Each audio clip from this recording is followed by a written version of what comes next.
Salut les copains! On se retrouve pour un podcast. Oh my god, j'ai l'impression que ça fait vraiment 3 mois que je n'ai pas fait de podcast, alors que littéralement ça fait 2 semaines que je n'ai pas posté. Je vous avoue que le dernier podcast entier que j'ai fait, donc sur le programme d'Opère, etc., m'a pris tellement de temps au niveau du montage, etc., que vraiment je ne pouvais plus m'entendre en fait. Donc j'ai décidé de faire un petit break qui n'était pas très long. Au-delà de ça, j'ai eu plein de situations personnelles qui ont fait que j'avais besoin de prendre du temps pour moi et c'est ce que j'ai fait. Mais donc aujourd'hui, je me suis dit que ce serait pas mal de venir sur un petit podcast et de parler de la culpabilité de ne rien faire. Parce que dites-vous bien qu'en 2 semaines, je n'ai pas forcément fait grand-chose niveau professionnel, personnel, etc. Ce qui fait que j'ai énormément culpabilisé. Et je me suis rendu compte que c'est tellement nocif, en fait, de culpabiliser de ne rien faire. Des fois, ça fait du bien.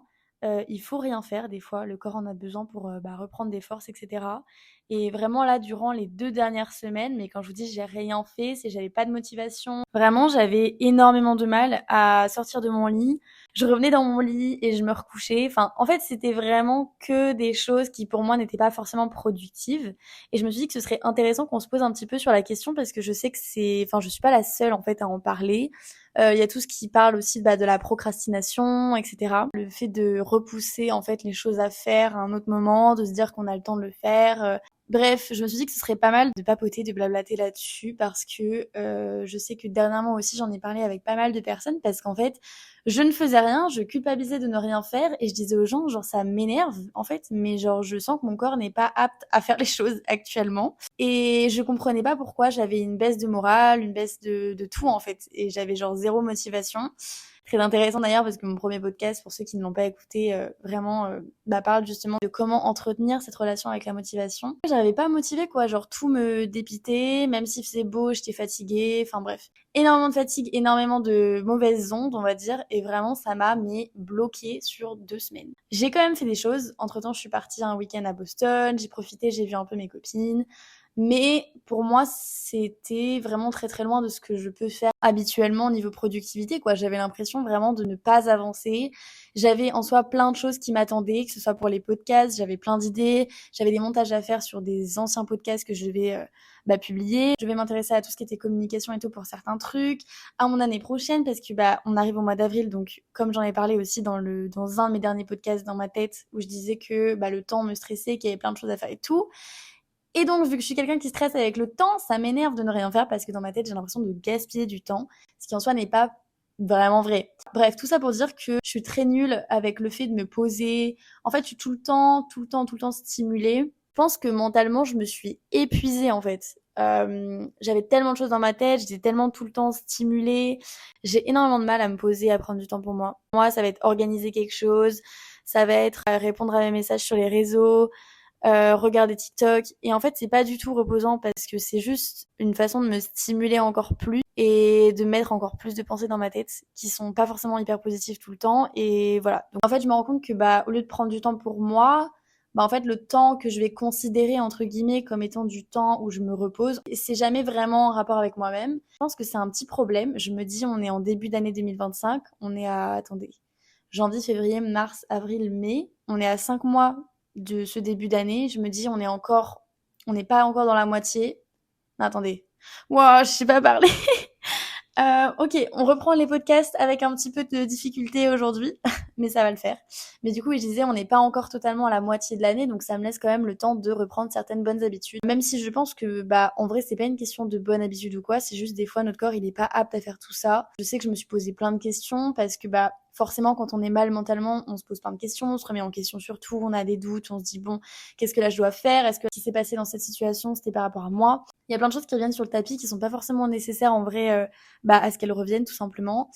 Je me suis dit, et c'est donc pour ça que me revoilà avec mon petit micro, j'étais vraiment dans cette culpabilité de me dire que j'étais pas productive, que je servais à rien, que je savais rien faire, que j'avais plein de projets mais que je me bougeais pas pour les faire, etc.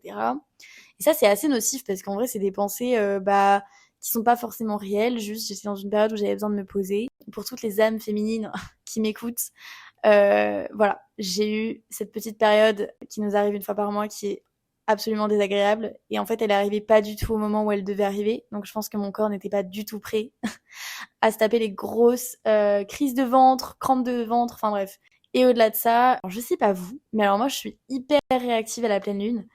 Et il y avait la pleine lune, je me suis rendu compte la dernière semaine. Donc je pense que ça m'a vraiment bougé quoi. J'étais vraiment déjà mentalement, j'étais très faible, j'étais hyper fatiguée et voilà, en plus de ça, bah il y a toutes les pensées comme j'ai dit négatives qui s'accumulent et qui font que bah inconsciemment, ça m'amène pas vers le haut quoi. Puisqu'en fait, je suis tout le temps en train de penser négativement, je suis tout le temps en train de me lancer des pierres alors que bah j'essaye de survivre malgré cette période féminine et lunaire compliqué. Tout ça pour dire que la culpabilité de ne rien faire, c'est assez grave en vrai. Et je sais pas d'où ça vient. Je me suis posé plein de fois la question parce que moi, je suis quelqu'un qui peut culpabiliser très très rapidement. Par exemple, je sais pas si ça fait partie de mon éducation, de la façon dont j'ai été éduquée ou quoi, mais par exemple, les grasses matinées, très très vite, ça peut me faire culpabiliser. S'il y a une matinée où je suis hyper fatiguée, que je vais dormir jusqu'à 10h30, je vais culpabiliser parce que je vais me dire, ok, bah là, si je m'étais levée à 8h30, bah en fait, de 8h30 à 10h30, j'aurais déjà pu prendre ma douche, j'aurais déjà pu être prête, j'aurais déjà pu m'avancer dans ce que j'avais prévu de faire.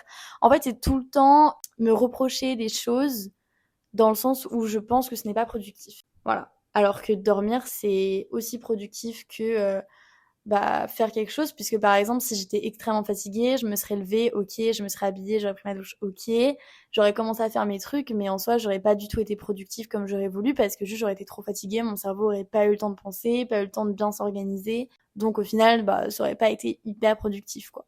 Mais c'est vrai que par exemple, rester dans mon lit, c'est un truc qui me rend hyper coupable. C'est comme regarder une série ou ce genre de choses. En fait, des fois, par exemple, le soir, donc actuellement, je termine de travailler, on va dire, vers 20h, des fois 20h30, ça dépend. En fait, des fois, quand je termine de travailler à 19h, je suis un peu en mode, bah, il me reste 1 heure de bonus, entre guillemets, parce que d'habitude, je termine donc à 8h. Et donc, je vais me dire, oh là là, cette heure bonus, oh là là, je peux l'utiliser pour être productive. Mais en fait, on est le soir, je suis fatiguée, j'ai envie de me reposer. Et après, je vais culpabiliser parce que je vais pas avoir l'énergie pour faire ça. Donc, je vais me dire, bon, bah là, je vais manger. Sauf qu'au final, je vais manger en regardant, par exemple, la télé. Donc, forcément, ça va me prendre, genre, un peu plus de temps que si je mangeais juste, bah, en face d'un mur. Et après, je vais me dire, oh là là, j'ai perdu du temps, j'ai perdu l'heure que j'avais gagnée. Enfin, bref. C'est tout un truc comme ça, en fait, où je culpabilise vraiment pour rien, quoi. Genre, Inès, tais-toi, regarde ta série, mange, kiffe ta vie, et puis c'est tout, en fait. Et après, je dis pas, encore une fois, si vous avez des deadlines, s'il y a des trucs bah, qu'on doit rendre dans un temps imparti, faut le faire. Mais c'est vrai que la semaine dernière, vraiment, j'étais très très bas et je culpabilisais pour tout et rien, quoi. C'est comme, vous savez, ce genre de culpabilité de rester sur son téléphone avant d'aller dormir. Je pense que ça, c'est quelque chose d'assez commun qui arrive en général beaucoup, bah, beaucoup, surtout à l'heure actuelle. Vous savez, le fait, ouais, de se dire, ah bah là, je vais aller un peu sur TikTok. Et en fait, le un peu se transforme en 1 heure. Et moi, la semaine dernière, ça m'est arrivé de fou parce que vu que mon cerveau était tout le temps stimulé, en fait, je me sentais tellement fatiguée que juste j'avais besoin d'être divertie. Et en soi, c'est pas quelque chose de négatif puisque c'est pas tout le long de l'année que je me divertis, que je passe genre 2 heures avant d'aller me coucher sur TikTok. Pas du tout. J'ai fait ça et après je culpabilisais parce que bah c'était l'heure d'aller au lit et j'étais en mode bah je me suis remplie de rien en fait. Genre j'ai l'impression que j'ai rien fait. J'aurais pu lire, j'aurais pu regarder un film, j'aurais pu m'instruire. Voilà. Et en fait, c'est que des j'aurais pu.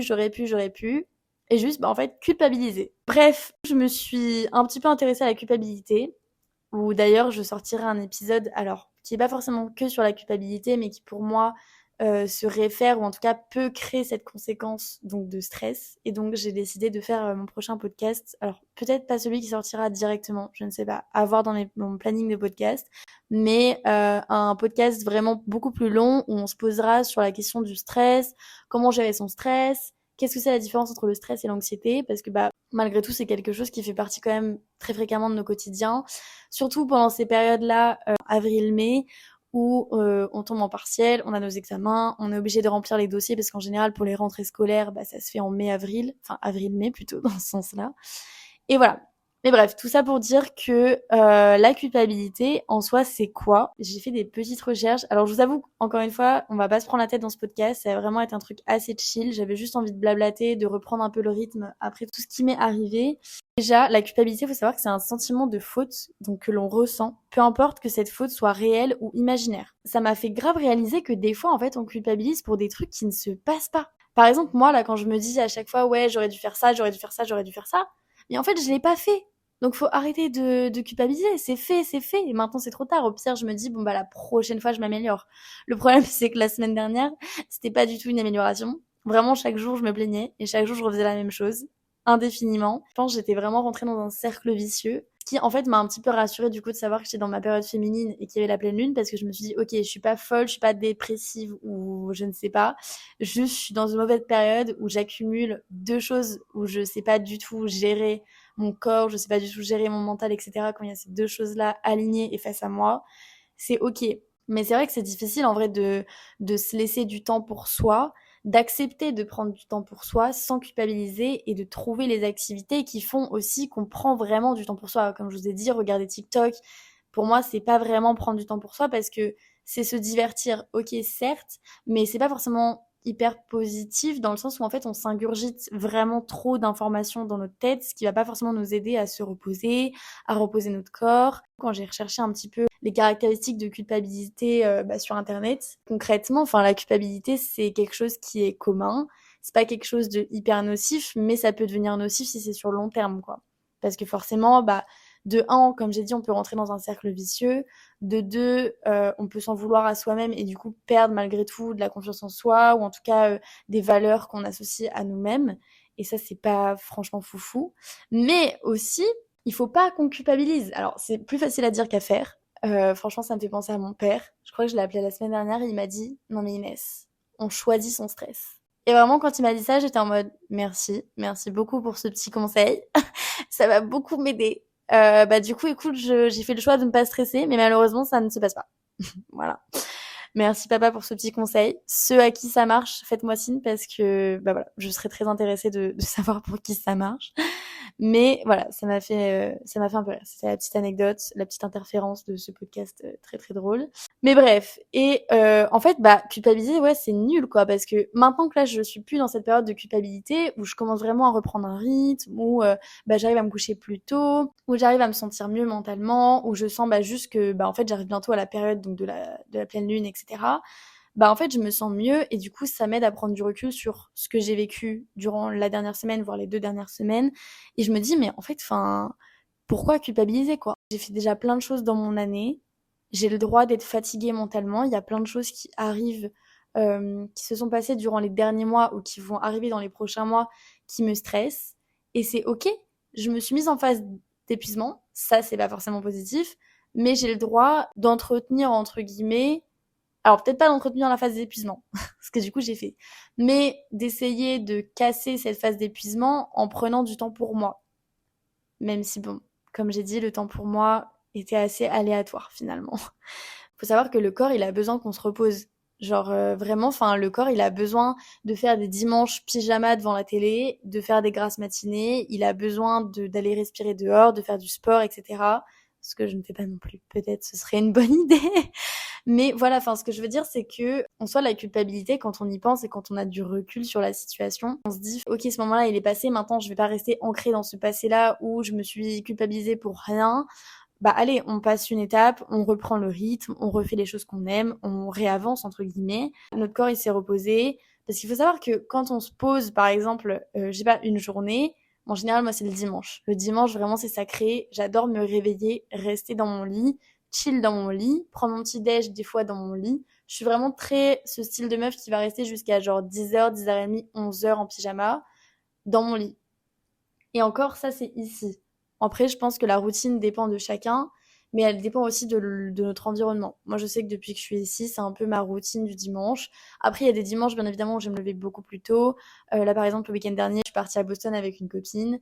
Et enfin voilà quoi, à 7h du matin, ça y est, on était debout, c'était parti, visite de Boston, il faisait super beau, j'étais dans un bon mood, etc. Mais en vrai, quand on culpabilise de ne rien faire, faut aussi se poser, je pense, les bonnes questions. Alors après, je suis pas une sage, j'essaie juste de me questionner sur ce que je ressens en sachant que je suis pas la seule à le ressentir parce que comme je vous ai dit, la semaine dernière, je cherchais énormément de l'aide du coup autour de moi.